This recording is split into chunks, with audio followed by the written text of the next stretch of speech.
మన ప్రభువును రక్షకుడైన యేసుక్రీస్తు ప్రేమను బట్టి మమ్మను ప్రేమించుచున్న మీకు మా వందనములు. యేసుక్రీస్తు కృప మీ ఆత్మకు తోడై మిమ్మును కాపాడునుగాక. ఆమెన్. దేవాది దేవుడు ఈ దినమున మనకు బయలుపరిచిన వాగ్దానమును బట్టి, ఈ వాగ్దానము నిన్ను ఆదరించుచున్నది అన్న విశ్వాసమును బట్టి బయలుపరిచిన దేవునికి నేను కృతజ్ఞతలు చెల్లిస్తున్నాను. దేవాది దేవుడు నేటి దినము బయలుపరిచిన వాగ్దానమును మనము జ్ఞాపకం చేసుకుందాం. నీ అవమానమునకు ప్రతిగా రెట్టింపు ఘనత పొందుదువు. ఆమెన్. క్రీస్తునందు ప్రియమైన వారలారా, దేవుడు తన ఆత్మ ద్వారా యెషయా గ్రంథంలో 61వ అధ్యాయంలో 7వ వచనమందు ఈ వాగ్దానము బయలుపరిచాడు. మీ అవమానమునకు ప్రతిగా రెట్టింపు ఘనత నొందుదురు. నిందకు ప్రతిగా తాము పొందిన భాగమును అనుభవించి వారు సంతోషింతురు. నిత్యానందము వారికి కలుగును అని దేవుడు ప్రవక్త ద్వారా ఈ మాట వ్రాయించాడు.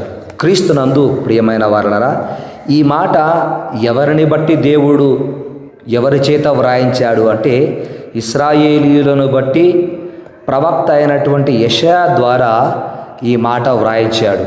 అయితే ఈ 61వ అధ్యాయములో 11 వచనాలలో మెస్సయ్య రాకడ మరియు ఆయన రక్షణ ప్రణాళికను గురించి వ్రాయబడి ఉంది. ఈ అధ్యాయంలో మెస్సయ్య రాకడను గురించి, ఆయన జరిగించు రక్షణ ప్రణాళికను గురించి ప్రస్తావించబడింది. ఈరోజు ఆ మెస్సయ్య రాకడలో, ఆయన రక్షణ ప్రణాళికలో నీవు రక్షించబడుట నీకెంతో ఆశీర్వాదము. ఆయన ప్రణాళికలో నీవు ప్రస్తావించబడుట, నీవు దేవుని బిడ్డవుగా జీవించుట, అది ఎంతో గొప్ప ధన్యత.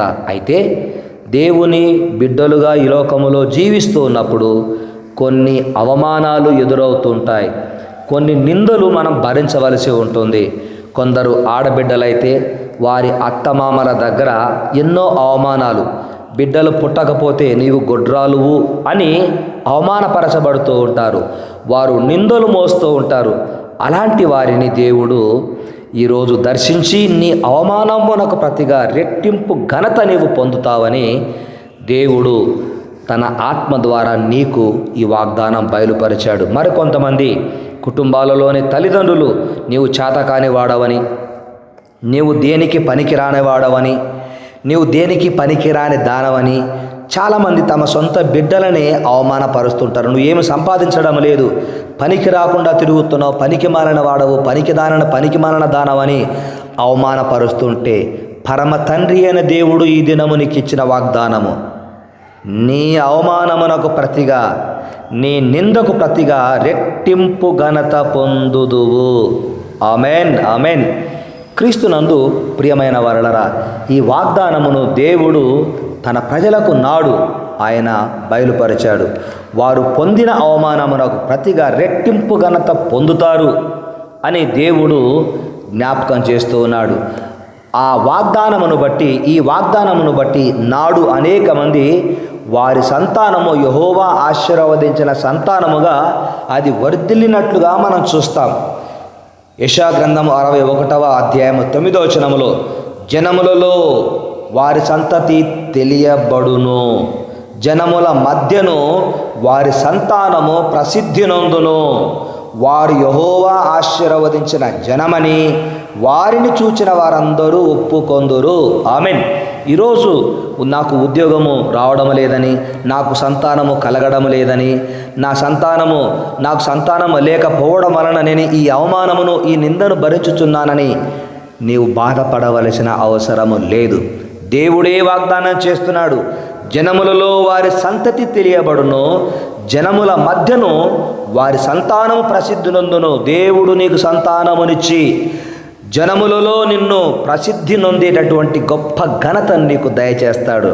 ఉద్యోగం లేదని నిన్ను ఎందరైతే అవమానపరుస్తున్నారు, నీవు చేతకాని వాడవు, చేతకాని దానవు, సేవలో కూడా నీవు పనికిరావు, సేవకు పనికిరావు, నీదొక సేవనేనా, నీదొక సంసారమా, నీదొక జీవితమా అని ఎవరైతే నిన్ను అవమానపరుస్తున్నారో, నిన్ను నిందిస్తున్నారో వారి మధ్యన యెహోవా నిన్ను ఆశీర్వదించి యెహోవా జనమని వారు ఒప్పుకొనేటట్లు, వీరు దేవుని ప్రజలని ఒప్పుకొనేటట్లు నిన్ను తలగా ఉంచుతాడే కానీ తోకగా ఉంచాడు ఆయన.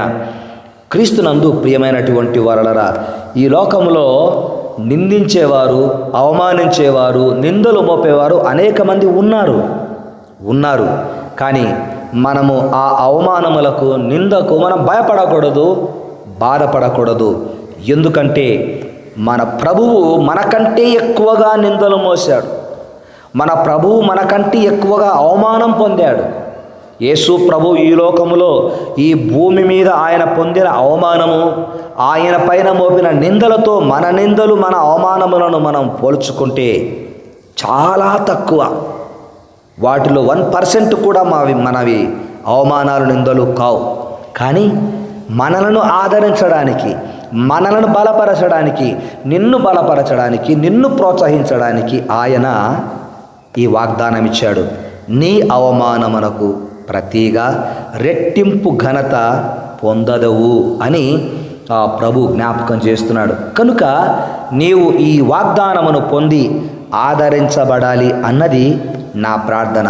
నీ విశ్వాస నిరీక్షణలో నీవు చేస్తున్న ప్రార్థనకు యేసు నామమున నీకు గొప్ప ప్రతిఫలము కలుగునుగాక. Amen, amen. ప్రార్థన చేసుకుందాం. పరిశుద్ధుడు అయిన నా తండ్రి, మీకు వందనాలు, స్తుతులు, కృతజ్ఞతలు చెల్లిస్తున్నాను రాజా. నా దైవమా, ఈరోజు మీరు మా బిడ్డలకిచ్చిన వాగ్దానమును బట్టి మీకు కోట్ల కొలది స్తోత్రాలు. నీ అవమానమునకు ప్రతిగా రెట్టింపు ఘనతను పొందుదువు అని నీవు తెలియచేశావు. ఎంత గొప్ప దేవుడవు నీవు. అవును తండ్రి, ఈ లోకంలో అనేకుల చేత, అన్యుల చేత నీ బిడ్డలు అవమానం పాలవుతున్నారని, నిందలు భరిస్తున్నారని ఆకాశమందు ఆసీనుడవైన నీవు చూస్తూ ఉన్నావు. కనుక యేసు నామమున మీ ఆశీర్వాదము పొందిన ప్రజలని, ఎవరైతే మీ బిడ్డలను అవమానిస్తున్నారో, ఎవరైతే మీ బిడ్డల పైన నిందలు మోపుతున్నారో వారు ఒప్పుకొందురుగాక. మీ బిడ్డల జీవితాలలో వారు ఊహించిన దానికంటే గొప్ప కార్యములు యేసునామమున జరుగునుగాక అని ప్రార్థన చేస్తుంటున్నాను. తండ్రి, మీకు వందనాలు, స్తుతులు, స్తోత్రాలు చెల్లిస్తూ సియోనులో దుఃఖించు వారికి ఉల్లాస వస్త్రములు ధరింపచేయుటకును, బూడిదకు ప్రతిగా పూదండను, దుఃఖమునకు ప్రతిగా ఆనంద తైలమును, భారభరితమైన ఆత్మకు ప్రతిగా స్తుతి వస్త్రమును వారికిచ్చుటకు ఆయన నన్ను పంపి ఉన్నాడని మీరు మీ ప్రవక్త ద్వారా వ్రాయించిన మాటకై స్తోత్రాలు. యేసు ప్రభువారు ఈ లోకమునకు వచ్చినప్పుడు నాయన దుఃఖమునకు ప్రతిగా ఆనంద తైలాన్ని ఆనందముతో నింపడానికి ఆయన వచ్చి ఉన్న విధానమును బట్టి, రక్షించుకున్న విధానమును బట్టి మీకు వందనాలు, స్తుతులు చెల్లిస్తూ యేసుక్రీస్తు నామమున ప్రార్థించినవన్నీ పొంది ఉన్నాము తండ్రి. Amen.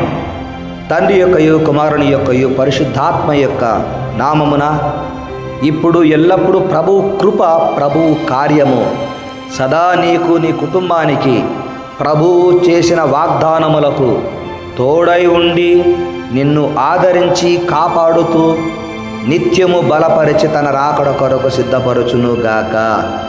Amen, amen. May God bless you, may God bless you all. ప్రభు కృప నీ ఆత్మకు తోడై ఉండునుగాక. ఆమెన్.